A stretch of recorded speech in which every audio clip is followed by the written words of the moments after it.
Assalamualaikum warahmatullahi wabarakatuh. Perkenalkan, nama saya Davananta dari Fakultas FTKI jurusan Sistem Informasi. Kali ini saya akan membahas materi ke-13 tentang manajemen perangkat input-output. Langsung saja kita mulai sekarang juga. Ya, materi 13 tentang manajemen perangkat input-output. Di bawahnya ada nama, NPM, kelas prodi, beserta mata kuliah saya. Prinsip manajemen perangkat masukan keluaran.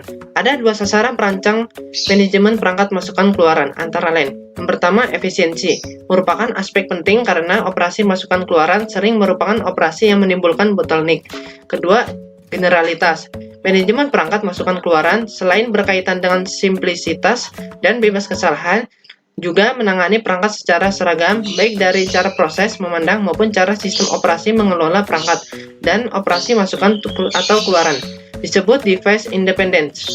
Masalah yang timbul, yang pertama itu penamaan yang seragam. Penamaan yang seragam, nama berkas perangkat berbentuk string atau integer. Yang selanjutnya tidak bergantung pada perangkat sama sekali. Yang kedua, penanganan kesalahan, umumnya ditangani sedekat mungkin dengan perangkat keras. Ketiga, transfer sinkron lawan asinkron. Kebanyakan input-output adalah sinkron, pemroses mulai transfer dan mengabaikan untuk melakukan kerja lain sampai interupsi tiba. Program pemakai sangat lebih mudah ditulis jika operasi masukan keluaran berorientasi blok setelah perintah read. Program kemudian ditunda secara otomatis. Program pemakai sangat lebih mudah ditulis jika operasi masukan keluaran berorientasi blok setelah perintah read. Program kemudian ditunda secara otomatis sampai data tersedia di buffer. Terserah sistem operasi untuk menangani operasi yang sesungguhnya interrupt driven. Yang keempat, servable lawan dedicated. Servable itu dapat digunakan pada saat yang bersamaan. Kalau dedicated tidak bisa digunakan pada saat yang bersamaan atau adanya antrian. Interrupt handler. Interupsi harus disembunyikan agar tidak terlihat rutin berikutnya. Device driver diblokir saat perintah masukan keluaran diberikan dan menunggu interupsi. Ketika interupsi terjadi, prosedur penanganan interupsi bekerja agar device driver keluar dari state blocked. Device driver. Semua kode bergantung perangkat ditempatkan di device driver. Device driver menangani satu tipe atau satu kelas perangkat. Device driver bertugas menerima permintaan abstrak perangkat lunak device independent di atasnya dan melakukan pelayanan sesuai permintaan. Mekanisme kerja device driver. Yang pertama, menerjemahkan perintah abstrak menjadi perintah konkret. Yang kedua, begitu telah dapat ditentukan perintah yang harus diberikan ke pengendali, device driver mulai menulis ke register pengendali perangkat. 3. Setelah operasi selesai, dilakukan perangkat device driver memeriksa status kesalahan yang terjadi. Yang keempat, jika berjalan baik, device driver melewatkan data ke perangkat lunak device independent. Yang kelima, device driver melaporkan status operasinya ke pemanggil. Lanjutnya, perangkat lunak device independent. Fungsi utamanya adalah membentuk fungsi-fungsi masukan keluaran yang berlaku untuk semua perangkat dan memberi antarmuka yang seragam ke perangkat lunak tingkat pemakai. Fungsi yang biasa dilakukan antara lain. Yang pertama, interface seragam untuk seluruh device driver. Kedua, penamaan perangkat. Yang ketiga, proteksi perangkat. Keempat, memberikan ukuran blok perangkat agar bersifat device independent. Yang kelima, melakukan buffering. Yang keenam, alokasi penyimpanan pada blok device. Yang ketujuh, alokasi dan pelepasan dedicated devices. Yang kedelapan, pelaporan kesalahan. Perangkat lunak level pemakai. Kebanyakan perangkat lunak masukan keluaran terdapat di sistem operasi. Satu bagian kecil berisi pustaka-pustaka yang ditautkan pada program pemakai dan berjalan di luar kernel. Sistem CAL masukan keluaran umumnya dibuat sebagai prosedur-prosedur pustaka. Kumpulan prosedur pustaka masukan keluaran merupakan bagian sistem masukan keluaran. Tidak semua perangkat lunak masukan keluaran level pemakai berupa prosedur-prosedur pustaka. Kategori penting adalah sistem spooling.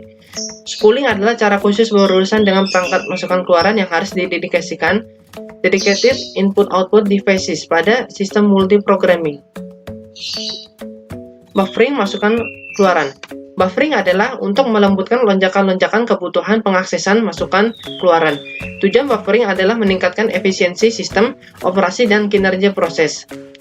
Terdapat beragam cara buffering, antara lain yang pertama single buffering. Teknik ini paling sederhana Ketika proses memberi perintah untuk perangkat masukkan keluaran, sistem operasi menyediakan buffer memori utama sistem untuk operasi. Untuk perangkat berorientasi blok, transfer masukan dibuat ke buffer sistem. Ketika transfer selesai, proses memindahkan blok ke ruang pemakai dan segera meminta blok lain. Teknik ini disebut reading ahead atau anticipate input. Keunggulannya meningkatkan kecepatan. Proses pemakai dapat memproses blok data sementara blok berikutnya sedang dibaca.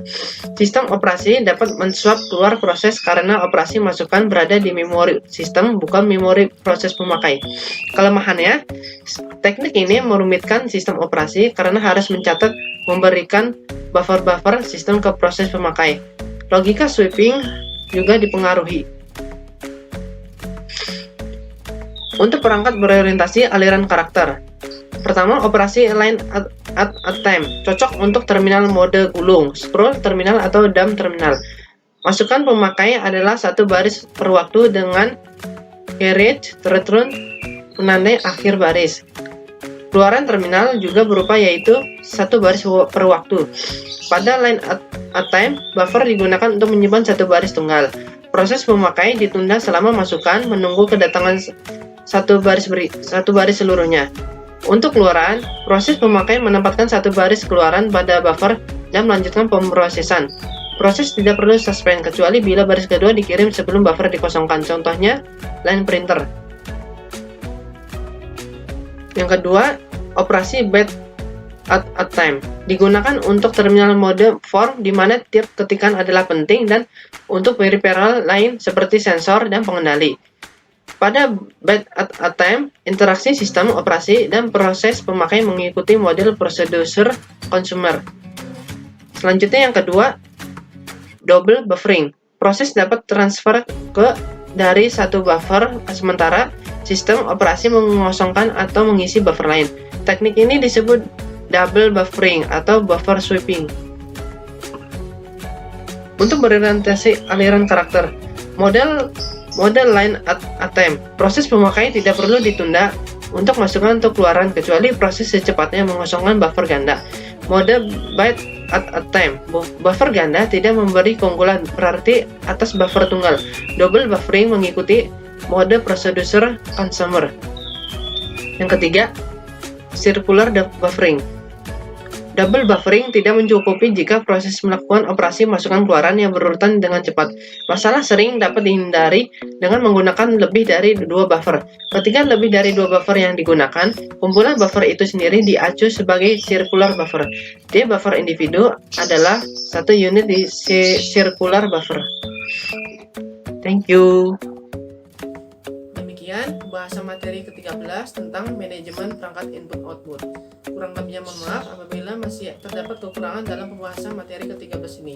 Jangan lupa like, komen, dan subscribe videonya. Sekian dan terima kasih. Wassalamualaikum warahmatullahi wabarakatuh.